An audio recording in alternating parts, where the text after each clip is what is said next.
Unicorns are fantastical. They're pink, they're purple, they're fun, they're exciting.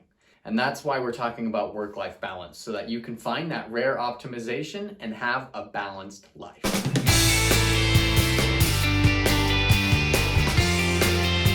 Your key takeaway for today is that you have the right to say yes and the right to say no. The more you say no, no, no, the more time you will have available to spend on things that really matter. But the more you say yes, yes, yes, the more things you actually get to go to. So today we're talking about finding that unicorn that's the balance between all yeses and all nos. How can we catch this unicorn that is our work-life balance?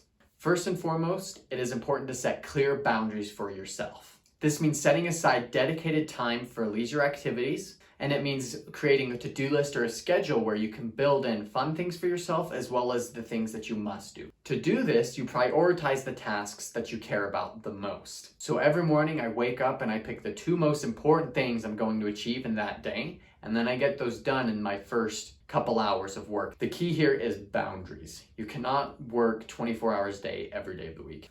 It is also essential to take breaks for self-care. This could include activities like exercise, meditation, yoga, spending time with family and friends. The point is that you feel good doing it and that you can enjoy that time with other people. Or you could just sit on the couch, watch Netflix with a tub of ice cream, and enjoy your solitude. Another tip is to communicate your needs to employers or professors. They don't always understand the time constraints that you have and the problems that you're dealing with. Because of that, you need to be your own advocate. And a lot of times, by the time you talk to a professor or a boss, there's not much they can do for you, which is why it's important for you to plan ahead, look at your schedule, and see, how am I going to actually do this? If you can't fit everything onto your calendar that you're trying to do, you're doing too much. Communicating about your boundaries to your bosses and professors helps prevent burnout. And trust me, your boss will appreciate it a lot more than the endless string of excuses that you've been going on about for the last month.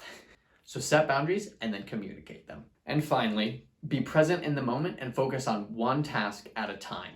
Your brain is really bad at switching tasks. So if you look at your phone, scroll through Instagram, and then come back and try and do a math problem, and then you come back and answer a text, every single one of those, your brain actually loses 40% of its focus in what we call a context switch. And because of that, you're less effective on every single one of those things that you're doing. So the way we mitigate that loss of focus and time is by taking one thing at a time. And what that does is it gives your brain a chance to really get deep into the problem rather than trying to constantly switch back and forth between different things. Or you could just multitask like me. That's how I've been able to record this video, read a book, and program 3 new assignments all at the same time. Focus for about 50 to 70 minutes and then take a 5 to 10 minute break, doing something pretty chill. You don't want too much of a context switch, but you do want to give your brain a chance to relax. So when we combine all of those things together about setting boundaries, not being distracted, communicating your boundaries, we can catch that unicorn. Thanks for watching today's video. I'll put another one right here, and then we'll put another one down here. Give me a thumbs up and remember to leave a comment. Have a good one.